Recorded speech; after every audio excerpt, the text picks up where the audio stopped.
နောက်တနေ့မှာရော့ကရှီရွန်ကိုလက်ဖက်ရည်လာချပေးပြီးသူ့ရဲ့မိခင်ဘက်မှာလဲလို့မေးလိုက်ပါတယ်သူမကသူ့ရဲ့မိခင်နဲ့မေရီကိုပြုစုဆောင်ရှောက်ဖို့သူမနဲ့အတူနေနေတယ်လို့ပြောပါတယ်အဲ့ဒီနောက်ရော့ကရှီရွန်ကိုတုတ်ကွေးရော့ကနဲ့ပတ်သက်တဲ့သူ့ရဲ့သူ့တေတနာအကြောင်းမေးပြီးသူမကူညီရှင်ကြောင်းပြောပါတယ်ဒါပေမဲ့သူကသူမအိမ်မှုကိစ္စတွေနဲ့အလုပ်ရှုပ်နေတာကြောင့်ခက်ခဲလိမ့်မယ်လို့ပြောပြီးသူမနဲ့အတူအစတိုရီယာကိုမကြာခဏတွားရင်သူမအတွက်အယမ်းပင်ပန်းလိမ့်မယ်လို့ပြောပါတယ်သူကသဘောတူပြီးမင်းပြောတာမှန်တယ်လို့ပြောလိုက်ပါတယ်သူကစိတ်မပူပါနဲ့ငါ့ကိုကျွမ်းကျင်သူ၃ယောက်ကူညီနေတယ်လို့သူမကိုပြန်ပြောလိုက်ပါတယ်ရုတ်ကဝမ်းနေသွားပြီးမေရီကသူမရဲ့အချစ်ဆုံးတငယ်ချင်းဖြစ်ကြောင်းပြီးတော့သူမကသူမအတွက်ဘာမှမလုပ်ပေးနိုင်ပါဘူးလို့ပြန်ပြောလိုက်ပါတယ်ရှင်လွန်ကစန့်ကျင်ဘက်ပဲမင်းကအမေနဲ့ဒီမှာရှိနေပြီးသူမကိုကူညီပေးတာကငါတို့ကိုအများကြီးတက်တာစေတယ်ပြီးတော့မင်းမလုံနိုင်တဲ့အရာတွေအများကြီးတည်းရှိတယ်လို့ပြန်ပြောလိုက်ပါတယ်နောက်ပိုင်းမှာရှင်လွန်အစတိုရီယာကိုတွားပြီးကိုးနဲ့လမ်းချောင်းနေပါတယ်သူတို့ဘယ်ကိုတွားနေလဲသူမသိတာကြောင့်ကိုးကိုမေးတော့သူတို့ကလစ်နစ်ကိုတွားနေတယ်လို့ပြောလိုက်ပါတယ်ရှင်လွန်ကအံ့အားသင့်သွားပြီးဘာလို့လဲလို့ပြန်မေးလိုက်ပါတယ်ကိုကတုတ်ကွေးယောဂကိုကုသဖို့တဲလွန်ဆရှာဖွေရမှာအထောက်ကူဖြစ်နိုင်တာကြောင့်မြို့စားကသူ့ကိုရှင်လွန်ကိုကလစ်နစ်ကိုခေါ်ထားဖို့အမိန့်ပေးထားကြောင်းရှင်းပြလိုက်ပါတယ်သူတို့ကလစ်နစ်ကိုရောက်တော့ယောဂအခြေအနေတိတ်မဆိုးတဲ့လူနာတချို့ကိုတွေ့လိုက်ရပါတယ်လူနာတယောက်စကားပြောနေပြီးရှင်လွန်ကသူ့ကိုထိချင်နေခဲ့ပါတယ်တာဝန်ခံဆရာဝန်ကခွင့်ပြုပြီးရှင်လွန်ကသူ့ရဲ့လက်ကိုထိလိုက်တဲ့အခါမိန်ဖြော့တဲ့မော်စွမ်းအင်ကိုခံစားလိုက်ရပါတယ်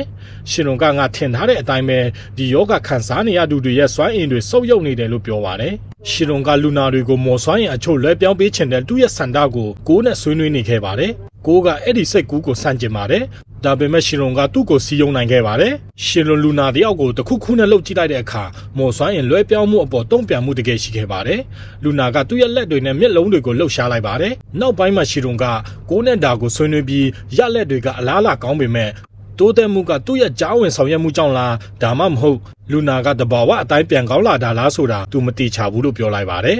်ကိုကလူနာကိုဂယုတဆိုင်ဆောင်ကြည့်ပြီးမော်စွမ်းရင်ထိတွေ့မှုကိုတိုးမြင့်ဖို့အကြံပြုလိုက်ပါတယ်ရှင်လွန်ကသူ့ကိုဒါဆိုမင်းကနီလန်းတွေအလုပ်ဖြစ်တယ်ဆိုတာဝန်ခံနေတယ်ပေါ့လို့ဆန်းနောက်လိုက်ပါတယ်ကိုကငါ့ကိုအထင်မလွဲနဲ့ဒီစမ်းသပ်မှုကနေငါတို့အကျိုးအမြတ်ရနိုင်မလားဆိုတာကိုငါအတီးပြုတ်ချင်ုံပဲလို့ပြန်ပြောလိုက်ပါတယ်အဲ့ဒီအချိန်မှာတာဝန်ခံဆရာဝန်ရောက်လာပြီးသူတို့လူနာတွေနဲ့ထိတိတ်ခွင့်ပေးတဲ့အတွက်သူ့ကိုကျေးဇူးတင်ကြတော့သူအံ့အားသင့်သွားပါတယ်အဲ့ဒီနောက်ကိုကရှင်လွန်ကိုဂလင်နဲ့အပြင်ခေါ်ထုတ်သွားပြီးကုသမှုအတွက်မော်စွမ်းရင်ကိုတုံးတာကိုလျှို့ဝှက်ထားဖို့ပြောပါတယ်ဆရာဝန်တွေကတမရိုးကျနီးလန်းတွေနဲ့တုတ်ကွေးယောဂကိုကုသဖို့စ조사အားထုတ်နေတာကြောင့်ငါတို့ဘာလုပ်နေတာလဲဆိုတာကိုဘယ်သူကိုမှမပြောဖို့ရှင်လွန်ကိုတတိပေးခဲ့ပါတယ်ရှင်လွန်ကဒါဆိုစေးဘက်ဆိုင်ရာအတိုင်းဝိုင်းကတိသွားရင်ငါတို့သူ့တေတနာကိုဟန့်တားလိုက်မယ်လို့မင်းပြောနေတာလားလို့ပြန်ပြောလိုက်ပါတယ်ကိုကအဲ့ဒါကိုအတီးပြုတ်လိုက်တာကြောင့်ရှင်လွန်စိတ်အနှောက်အယှက်ဖြစ်သွားပါတယ်ဒါပေမဲ့ရှင်လွန်ကလူနာတွေကိုအထောက်ကိုဖြစ်နေဖို့ကအရေးကြီးဆုံးပဲလို့ပြန်ပြောလိုက်ပါတယ်ကိုကသဘောတူပေမဲ့မင်းမစင်မချင်လုံနေပုံရတယ်လို့ပြောပြီးရှင်လွန်ကိုတတိထားဖို့တတိပေးခဲ့ပါတယ်ရှင်လွန်ကရဲ့ပြီးငါ့ကိုအဲ့လိုပြောတာမင်းကပထမဆုံးပဲဖြစ်လိမ့်မယ်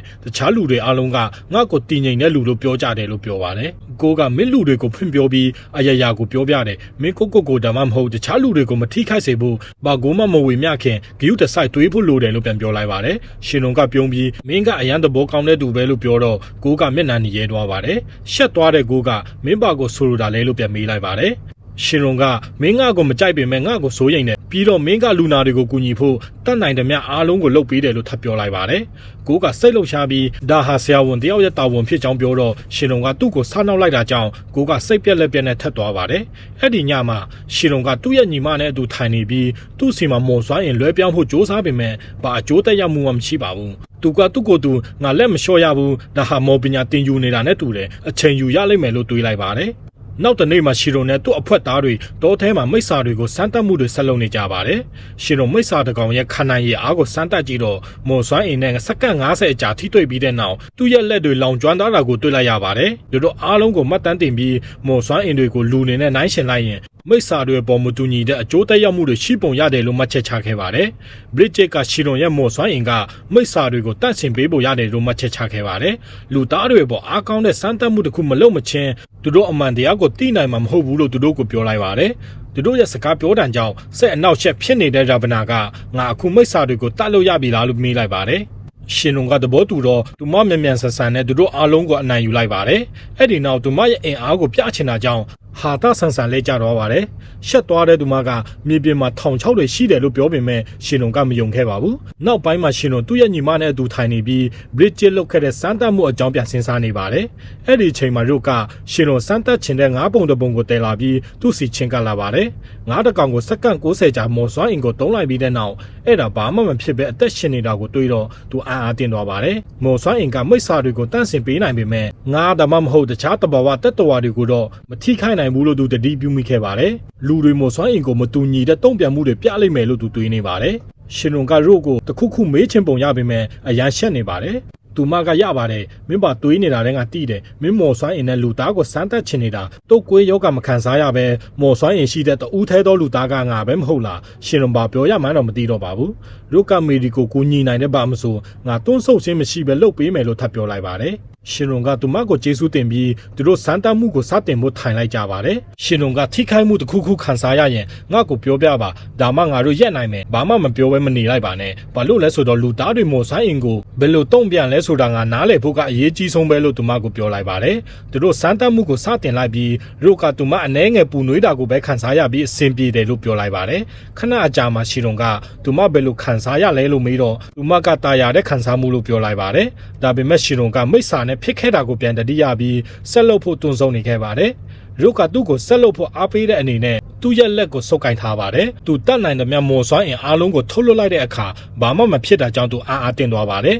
သူကမော်စွမ်းအင်ရှိတဲ့လူသားတွေရဲ့တုံ့ပြန်မှုကမိစ္ဆာတွေနဲ့မတူပုံရတယ်လို့ကောက်ချက်ချခဲ့ပါတယ်ရုတ်ကမော်စွမ်းအင်လွဲပြောင်းတာကိုအချိန်တူတူမဟုတ်ပဲကြာရှည်စွာဆက်တိုက်လှုပ်ဆောင်ခြင်းဖြစ်တာကိုအတိပြုတင်တယ်လို့အကြံပြုလိုက်ပါတယ်ရှင်လုံကသဘောတူပြီးနောက်ထပ်စမ်းသပ်မှုမှာ10မိနစ်အတွင်းမော်စွမ်းရဲ့အနှဲငယ်ကိုထုတ်လွှတ်မယ်လို့ပြောပါတယ်။ရုပ်လည်းသဘောတူခဲ့ပါတယ်။တစ်ချိန်တည်းမှာပဲအဆောင်တွေကလက်စစ်မီးအိမ်တွေကိုစုဆောင်းနေတာကြောင့်ရှင်လုံနဲ့သူ့အဖွက်သားတွေစိတ်ပြတ်နေကြပါတယ်။ဘာလို့လဲဆိုတော့သူတို့မှမိစ္ဆာတွေရန်ကနေကာကွယ်ဖို့ဘာမှမရှိတော့လို့ပါ။ကိုကမိစ္ဆာတွေပေါ်လာမှတေချာရက်လားဒါမှမဟုတ်မီးအိမ်တွေကသူတို့ကိုထိရောက်ရက်လားဆိုတာတောင်သူတို့မတေချာဘူးလို့ညင်းခုန်နေကြပါတယ်။ဒါကရာဗနာကိုဒေါသထွက်စေပြီးရှင်လုံရဲ့စကားကိုမင်းပါလို့ယုံကြည်မှုမရှိနိုင်ရတာလဲလို့မေးလိုက်ပါတယ်။ကိုကစိုးရိမ်တဲ့ကြီးနဲ့ရှင်လုံကြောင့်သူတို့ရလက်တွေစတင်တွေ့မြင်နေရပြီဆိုတာကိုဝန်ခံပြီးဘယ်ဆရာဝန်မှအခုထိယောဂါကိုကုသနိုင်မဲ့နီလန်းကိုမတွေ့သေးဘူးလို့ပြောပါတယ်။ရာဗနာကမင်းနားလဲရင်အခုဘာပြဿနာမှမရှိဘူးလို့ပြန်ပြောလိုက်ပါတယ်။အဲ့ဒီနောက်ရှင်လုံကဘလစ်ချစ်ကိုရှားဒေတာတွေကမိစ္ဆာတည်င်းတွေအကြောင်းမေးပါတယ်။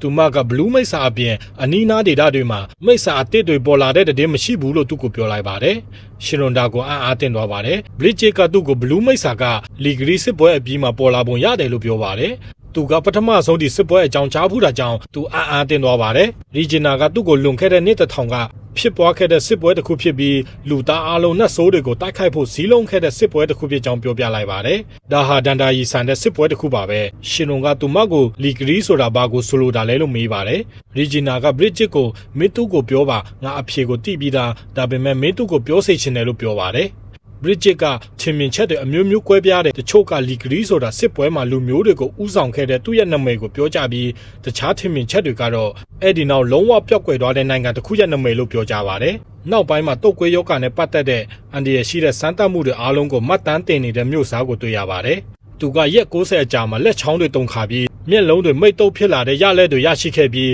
ဒါကတိုးတက်မှုတစ်ခုတတ်မှတ်နိုင်တယ်လို့ပြောပါတယ်။ရက်ပေါင်း130အကြာမှာလူတွေရဲ့ခန္ဓာကိုယ်ထဲကိုမော်စွမ်းရင်အများအပြားထည့်သွင်းတာကတုတ်ကွေးယောဂကိုဖြစ်စေတယ်လို့တွေးချိခဲ့ပါတယ်။ဒါကြောင့်တုတ်ကွေးယောဂဟာလူခန္ဓာကိုယ်ထဲမှာမော်စွမ်းရင်လျော့နေသွားတာကြောင့်မဟုတ်ပဲတိုးလာတာကြောင့်ဖြစ်နိုင်ပါတယ်။